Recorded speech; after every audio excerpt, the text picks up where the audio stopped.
Friends बुलाया है sir, क्या कुछ कहेंगे?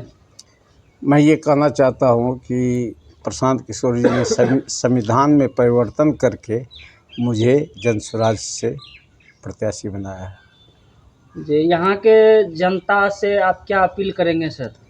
मैं यहाँ की जनता से ये अपील करना चाहता हूँ कि मैं भारतीय जनता पार्टी से इस्तीफ़ा दे करके प्रशांत किशोर जी की पार्टी जनसुराज ने मुझ पर विश्वास किया, मुझे उम्मीदवार बनाया है।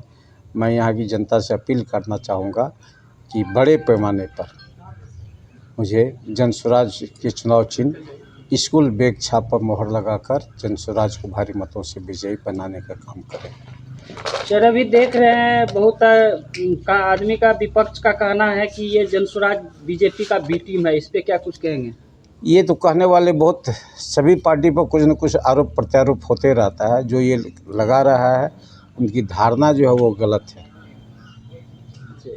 अच्छा, प्रशांत किशोर जी के पार्टी जो है जनसुराज पार्टी पे जनता भरोसा क्यों करे?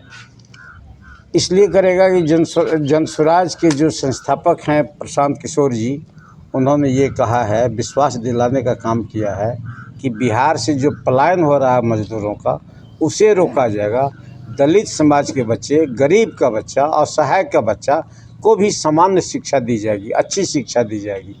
और जनसुराज ने ये किया है कि यदि जनसुराज सत्ता में आती है तो प्रत्येक परिवार की महिलाओं को 20,000 रुपया देने का काम वो करेंगे।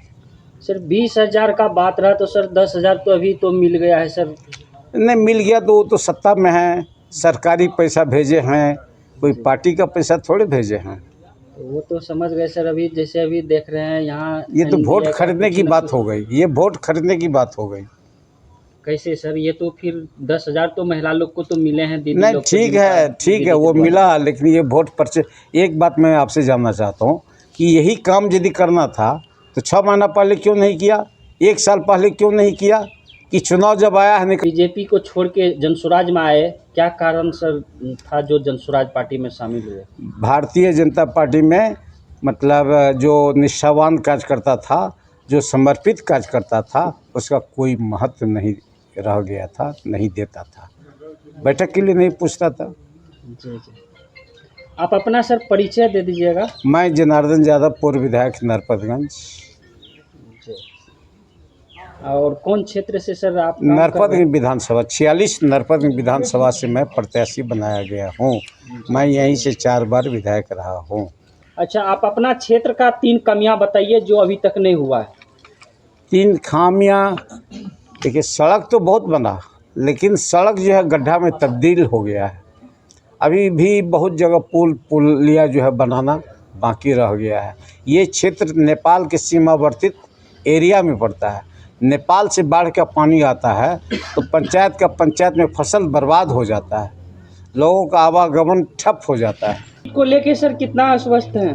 मैं आपको बताना चाहता हूं कि जनसुराज के कार्यकर्ताओं के साथ हमारी पहली मीटिंग हुई है और युवा वर्ग काफ़ी जनसुराज में। जी जी। युवा चाहे तो सत्ता में कहीं भी परिवर्तन हो सकता है, युवा चाहे तो किसी को विजयी का श्री जो है दिला सकते हैं। मैं युवा पर भरोसा करता हूं, नौजवान साथियों पर भरोसा करता हूं, उनका सहयोग मुझे है और मुझे भारतीय जनता पार्टी के वरिष्ठ कार्यकर्ताओं सबका भी सहयोग प्राप्त है। ये मेरा मानना और ये सही है। मैं निश्चित रूप से चुनाव जीतूंगा। अच्छा, अबकी बार बिहार में कितना सीट ले पाएंगे जनसुराज पार्टी? देखिए, ये तो प्रशांत किशोर जी अपने बयान में कहते हैं कि या तो हमको 150 सीट आएगा, यदि कम सीट आएगा तो 10 से कम आएगा, लेकिन मेरा मानना है कि 10 से ज़्यादा सीट तो निश्चित रूप से आएगा। 150 आवे या नहीं आवे, लेकिन बहुत अच्छी सीट आएगी। अच्छा, किस पार्टी में सर अगर कम आया, अगर सरकार नहीं बनी तो किस पार्टी में हाथ मिलाएंगे? नहीं, मैं किसी पार्टी में हाथ मिलाना नहीं चाहूँगा। मैं प्रशांत किशोर जी और उदय नारायण सिंह जी का सिपाही बन के रहूँगा। उन लोगों का जो आदेश होगा उसका पालन करता रहूँगा। जी, जनसुराज पार्टी अभी प्रशांत किशोर जी जैसे अगर 10 सीट पे अटक जाते हैं तो विधायक किस पार्टी में सम्मिलित होंगे सर? नहीं, पार्टी में सम्मिलित नहीं होना चाहिए, तो फिर यही विधायक परिपाटी जाएंगे कहाँ गलत से? है, यही परिपाटी गलत है। ये विधायक को मतलब एक नियम बना कि 1/3 होने पर जो है ये परिवर्तन कर सकता है दल का, ये भी नहीं होना चाहिए था। सख्त कानून बनना चाहिए था कि जिस दल से आप जीतते हैं उस दल में आपको 5 साल तक रहना होगा। ये परिवर्तन वाला नियम जो है ये सही नहीं। अगर आपके क्षेत्र में अगर आपको जनता मौका देती है तो सबसे पहला आपका काम क्या रहेगा सर? यहाँ जो बड़े पैमाने पर भ्रष्टाचार है, चाहे वो अंचल कार्यालय हो, प्रखंड कार्यालय हो, थाना हो, मनरेगा का कार्यालय हो, पहले मैं उसे समाप्त करना चाहूँगा। उसके बाद जितना भी सड़क में गड्ढा बन गया है उसे दुरुस्त करने का काम करूँगा। फिर यहाँ शिक्षा में आमूलचूल परिवर्तन करने का प्रयास करूँगा। धन्यवाद सर।